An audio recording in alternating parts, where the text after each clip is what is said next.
Doctor B R Ambedkar ಅವರ 135ನೇ ಜಯಂತಿ ಆಚರಣೆ ಮುಂಡರಗಿ. ಕೇವಲ ಭಾರತದಲ್ಲಿ ಮಾತ್ರವಲ್ಲ, ವಿಶ್ವದ 70% ದೇಶದಲ್ಲಿ ಡಾಕ್ಟರ್ ಬಿಆರ್ ಅಂಬೇಡ್ಕರ್ ಅವರ ಜಯಂತಿಯನ್ನು ಜ್ಞಾನದ ಸಂಕೇತವಾಗಿ ಆಚರಿಸಲಾಗುತ್ತಿದೆ. ಅವರ ಆಶಯಗಳು ಈಡೇರಿಸುವ ದಿಕ್ಕಿನಲ್ಲಿ ನಾವು ಸಾಗುವ ಅವಶ್ಯಕತೆ ಇದೆ ಎಂದು ಬೆಳಗಾವಿ ವಿಭಾಗದ ಡಿಎಸ್ಎಸ್ ಸಂಚಾಲಕ ಪ್ರೊಫೆಸರ್ ಸತೀಶ್ ಪಾಸಿ ಹೇಳಿದರು. ಪಟ್ಟಣದ ತಾಲೂಕು ಆಡಳಿತ, ಸಮಾಜ ಕಲ್ಯಾಣ ಇಲಾಖೆ ಸೇರಿದಂತೆ ವಿವಿಧ ಪ್ರಗತಿಪರ ದಲಿತ ಸಂಘಟನೆಗಳ ಆಶ್ರಯದಲ್ಲಿ ನಡೆದ ಡಾಕ್ಟರ್ ಬಿಆರ್ ಅಂಬೇಡ್ಕರ್ ಅವರ 135ನೇ ಜಯಂತ್ಯುತ್ಸವ ಕಾರ್ಯಕ್ರಮದಲ್ಲಿ ಉಪನ್ಯಾಸ ನೀಡಿದರು. ಡಾಕ್ಟರ್ ಬಿಆರ್ ಅಂಬೇಡ್ಕರ್ ಅವರ 135ನೇ ಜಯಂತ್ಯುತ್ಸವ ಕಾರ್ಯಕ್ರಮವನ್ನು ತಾಲೂಕು ಪಂಚಾಯಿತಿ ಇಒ ವಿಶ್ವನಾಥ್ ಹೊಸ್ಮನಿ ಉದ್ಘಾಟಿಸಿದರು.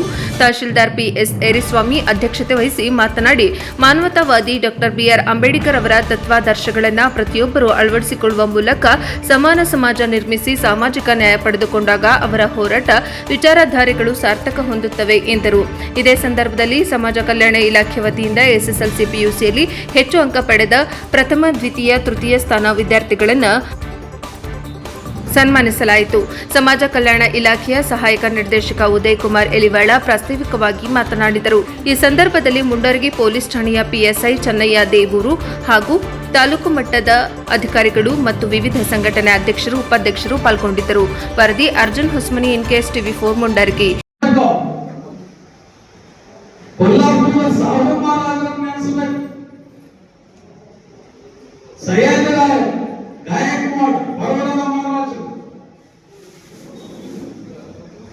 ಮೂರು ವರ್ಷದ ಅವಧಿಗೆ ಸ್ಕಾಲರ್ಶಿಪ್ ಅನ್ನ ಅವರು ಸ್ಯಾಂಕ್ಷನ್ ಮಾಡ್ತಾರೆ. Merit scholarship.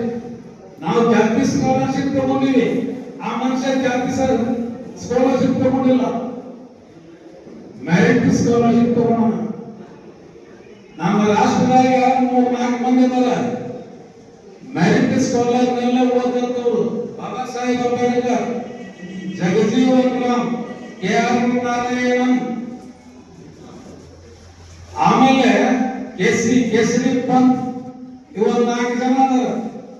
ಇಡೀ ರಾಷ್ಟ್ರದೊಳಗೆ ಮೆರಿಟ್ ಸ್ಕಾಲರ್ಶಿಪ್ ಮೇಲೆ ಓದಂತವ್ರು.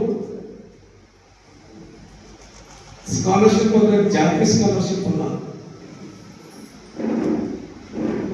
ಇದು ಯಾವ ಬರೆಯೋಲ್ಲ ಮನುಷ್ಯನಿಗೆ.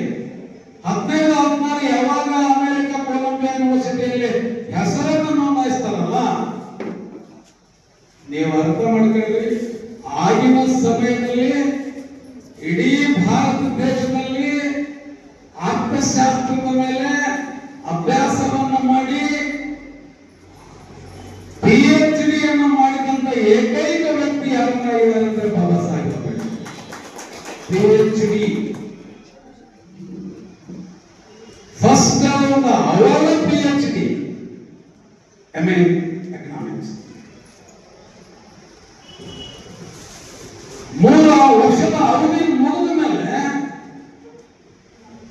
ಈ ಬರೋಡದ ಸಂಸ್ಥಾನದಲ್ಲಿ ಅವನಿಗೆ ಕಷ್ಟವನ್ನು ದುಡ್ಡು ಕೊಡ್ತೀನಿ, ಬಂದಿಲ್ಲಿ ಕೆಲಸ ಮಾಡಿ. ಅವರು ಈ ಒಂದು ಭಾರತದ ಹೆಮ್ಮೆ ಪುತ್ರ ಇವತ್ತಿನ ಜಯಂತಿ, ಅವರು 135 ವರ್ಷಗಳನ್ನ ನಾವು ಇವತ್ತು ಕಳೀತಾ ಇದ್ದೀವಿ. ಅಂತ ಒಂದು ಮಹಾನಾಯಕನ ಒಂದು ಕಾರ್ಯಕ್ರಮದಲ್ಲಿ ನಾವು ಭಾಗಿಯಾಗಿದ್ದೀವಿ. ಜೊತೆಗೆ ಅವರ ಒಂದು ತಂದೆ ರಾಮ್ ಸತ್ಪಾಲ್ಜಿ ಅವರು ಸುಬೇದಾರರಾಗಿ ಕೆಲಸ ಮಾಡ್ತಾ ಇದ್ರು. ಏನು ಒಂದು ಜೈಲರ್ ಇದರಲ್ಲಿ ಅವ್ರ ತಾತ ಕೂಡ ಸೈನಿಕರಾಗಿ ಬ್ರಿಟಿಷ್ ಈಸ್ಟ್ ಇಂಡಿಯಾ ಕಂಪನಿ ಕೆಲಸ ಮಾಡ್ತಕ್ಕಂಥ ಕೂಡ ನಾವು ನೀವು ನೋಡ್ತಾ ಇದ್ವಿ.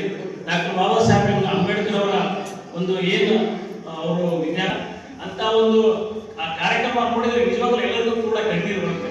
ಯಾಕಂದ್ರೆ ಅಂತ ಒಂದು ಸದ್ಯದ ಸ್ಥಿತಿಯಲ್ಲಿ ಕೂಡ ವಿದ್ಯಾಭ್ಯಾಸವನ್ನು ಮಾಡಿರ್ತಕ್ಕಂಥದ್ದು, ಈ ತಾಯಿಯ ಹೆಮ್ಮೆಯ ಪುತ್ರರಾಗಿ ಬೆಳಿಬೇಕಂತಕ್ಕಂಥದ್ದು ಒಂದು ಗುರಿ ಏನಿತ್ತಲ್ಲ, ನಿಜವಾಗ್ಲೂ ಕೂಡ ನಾವು ನೀವೆಲ್ಲರೂ ಕೂಡ ಆ ಗುರಿಯನ್ನು ಹಾಕೊಂಡ್ರೆ ಯಾವ ಮನುಷ್ಯ ಕೂಡ ಹತ್ತುಂದಕ್ಕೆ ಹೋಗಕ್ಕೆ ಇವು ನಮ್ಮ ಡಾಕ್ಟರ್ ಬಾಬಾ ಸಾಹೇಬ್ ಕಾಣ್ತಕ್ಕಂಥದ್ದನ್ನ ನಾವು ಇವತ್ತು ನಾವು ನೀವೆಲ್ಲ ಕಾಣ್ತಾ ಇದ್ದೀವಿ. ಎಲ್ಲರೂ ಕೂಡ ಗುರಿಯನ್ನು ಹಾಕೊಂಡ್ರೆ, ಎಲ್ಲರೂ ಕೂಡ ನಿಮ್ಮ ಮಕ್ಕಳಿರ್ಬೋದು, ನಿಮ್ಮ ಏನು ಎಲ್ಲ ಸಂಬಂಧಿಸಿರ್ತಕ್ಕಂಥ ಅಂಬೇಡ್ಕರ್ ನಮ್ಮ ದೇಶದವರು ಅಂತ ಹೇಳೋದಕ್ಕೆ ನಾವು ಎದಕ್ಕೆ ತಕ್ಕಂಡು ಹೇಳಬೇಕಾಗಿದೆ. ಅಷ್ಟು ಹೆಮ್ಮೆಯ ಪುತ್ರ ಡಾಕ್ಟರ್ ಬಿ ಆರ್ ಅಂಬೇಡ್ಕರ್ ಆಗಿದ್ದಾರೆ. ಅವರ ಜಯಂತಿಯನ್ನು ನಾವು ಆಚರಿಸ್ತೀವಿ ಅಂತಂತಂದ್ರೆ ಅದು ಯಾವ ಮಟ್ಟದಲ್ಲಿ ಆಚರಣೆ ಇರಬೇಕಂತಂದ್ರೆ ನಾವು ಇವತ್ತೆಲ್ಲರೂ ಶಬ್ದ ಮಾಡಬೇಕಾಗಿದೆ. ಅವ್ರು ಹೋರಾಡಿದ್ದೆ ಅದಕ್ಕೆ ಸಮಾನತೆ, ನಾವೆಲ್ಲರೂ ಒಂದು ಸಮಾನತೆ. ಆ ಅಂಶಗಳನ್ನ ಇವತ್ತಿಂದ ನಾವು ಮನಸ್ಸಲ್ಲಿ ಅದನ್ನು ಅಚ್ಚೋಡಿಸ್ಕೋಬೇಕಾಗಿದೆ. ನಾವೆಲ್ಲರೂ ಒಂದು ಪ್ರತಿ ಕಾಯಕದಲ್ಲೂ ಅದು ಆಸ್ತಿ ಅಂತಸ್ತಿಂದ ಆಗಿರ್ಬೋದು ಅಥವಾ ನಾವೇನು ಹೇಳ್ತೀವಲ್ಲ ಜಾತಿ ವಿಜಾತಿಯಿಂದ ಆಗಿರ್ಬೋದು, ಎಲ್ಲ ದೃಷ್ಟಿಯಿಂದ ನಾವು ತೆಗೆದಾಕಿ ಸಮಾನತೆ ಮನುಷ್ಯರು ನಾವೆಲ್ಲರೂ ಒಂದು ಅನ್ನುವಂಥ ತತ್ವವನ್ನು ಸಾರುವ ಮೂಲಕ ಇವತ್ತಿನ ದಿವಸ ನಾವೆಲ್ಲ ಪಣ ತೋಡೋಣ.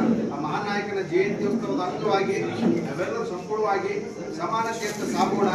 ಯಾವುದೇ ವಿಚಾರಗಳಲ್ಲಿ ಹೊಂದಾಣಿಕೆಯಿಂದ ಮಾಡಿದಾಗ ಒಂದು ಶ್ರೇಷ್ಠತೆ ಎಡೆಗೆ ಹೋಗ್ತದೆ. ಅದೇ ನಾವೇನಾದರೂ ನಾನು ಬೇಡ ನೀನು ಬೇಡ ಅವ್ರು ಯಾರೋ ಮಾಡ್ತಾರೆ ನಾವು